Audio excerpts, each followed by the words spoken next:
Hello again, everyone. In this technical analysis of the stock market video, I'm going to take a look at the Dow Industrials, and then we're going to look at the VIX to see what it's up to these days, and take a look at Apple and Alphabet. Both had earnings this week. And then take a look at Beyond Meat. Beyond Meat came public on Thursday, and I call this video Infinity and Beyond, to paraphrase Buzz Lightyear, because that's the way investors acted with Beyond Meat stock on Thursday and Friday. We'll take a look at that. All right, let's start off here with the Dow Industrials. This is a weekly chart, and for the week, the Dow was down 38.38 points. You can see the trading range in here was a little bigger than the previous week, actually bigger than the last couple of weeks in here, but we really didn't go anywhere. We opened, we sold off, we came back. Now, in terms of this ABC for this B wave, do I think C is complete?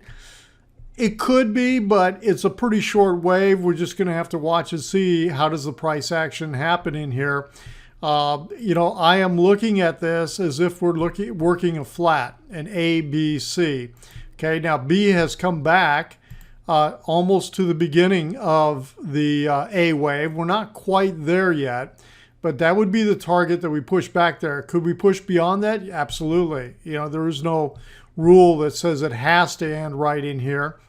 So we'll continue to look at that. Let's look at the daily chart. Here's what I'm looking at. This looks like an ending diagonal type pattern in here for a C wave.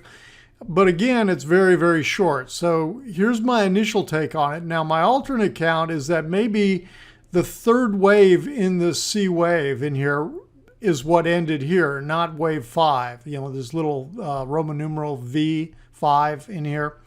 Maybe it was just 3. And then we've got this kind of a flat for wave 4, which would imply that we're going to continue pushing and pushing higher up in here and go to new highs here on the Dow Industrials. I wouldn't be surprised to see that at all. And so right now I'm just watching to see what kind of price action do we get. I mean, we had a pretty strong move up on Friday after that jobs report that came out Friday morning. And, it beat expectations, and the unemployment rate was back to December of 1969, if you believe government statistics. And so right now, it looks like, acts like maybe it wants to start pushing again. So we'll see what happens Monday, Tuesday, Wednesday next week. So that's the picture here on the Dow Industrials.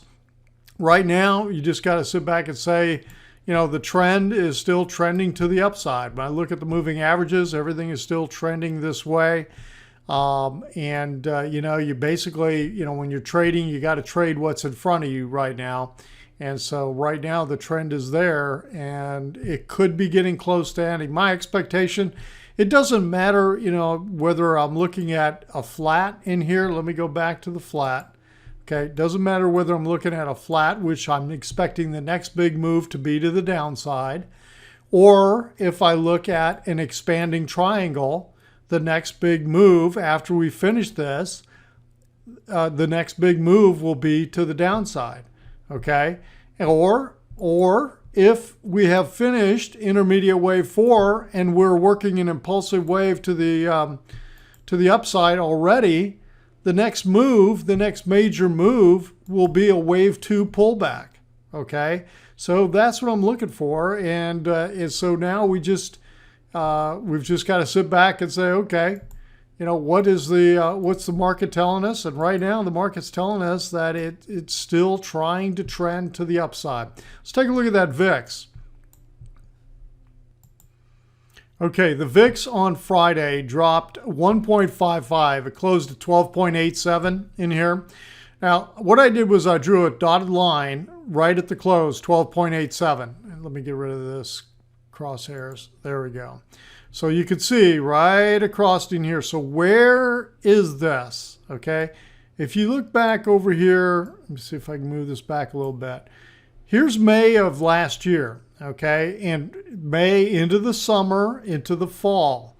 And look where the trading really bounced around, right around this area. That's exactly where we're at right now.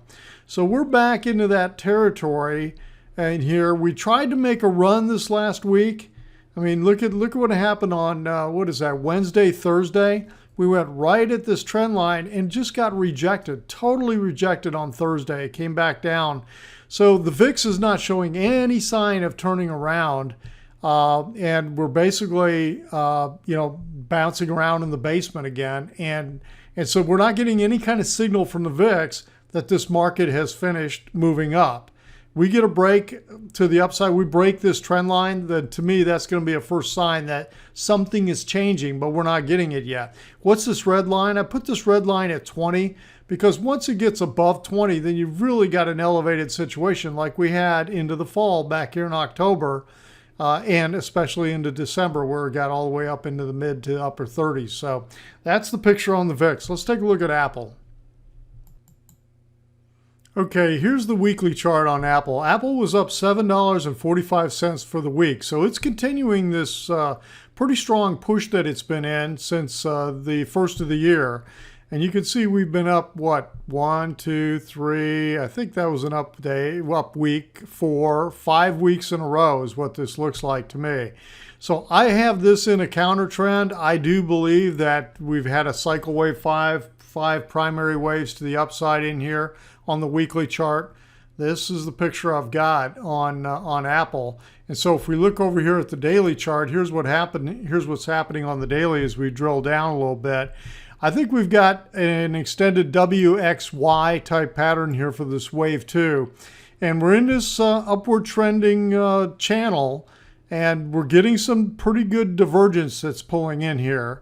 And right now, especially in this last move here over the last, I'd say, week or so, pretty strong divergence showing up and potential little M top in here on the RSI. Now I use a 10-bar RSI is what I've got in here for the indicator. Okay, so right now I'm watching for this thing to start to break up back down, but has it turned down yet? No, it's continuing to ride. Look at the 10-day moving averages above the 21. And we're just continuing to trend to the upside. So we'll see. It's getting close. I think we could be getting a turn in here.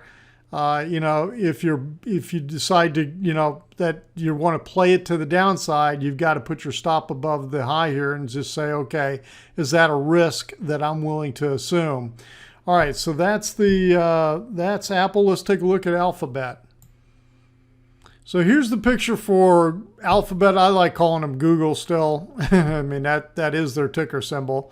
And look at the move that happened this week, down $87.87. Huge move, big bearish engulfing type candle to the downside. And this is a weekly view, okay? Right now we're in the weekly chart.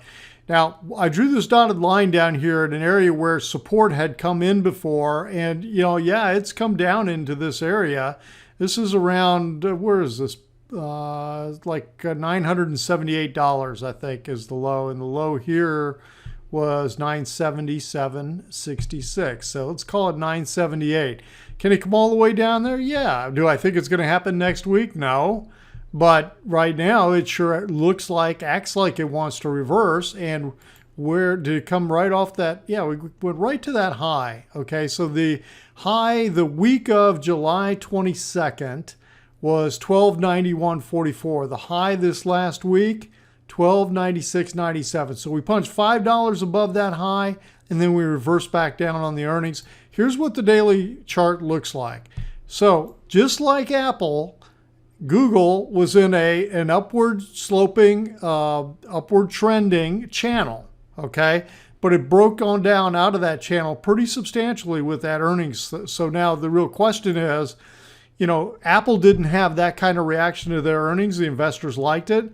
But is this what's about to happen to Apple? We're going to find out in the next week or two. So this is a picture with Google.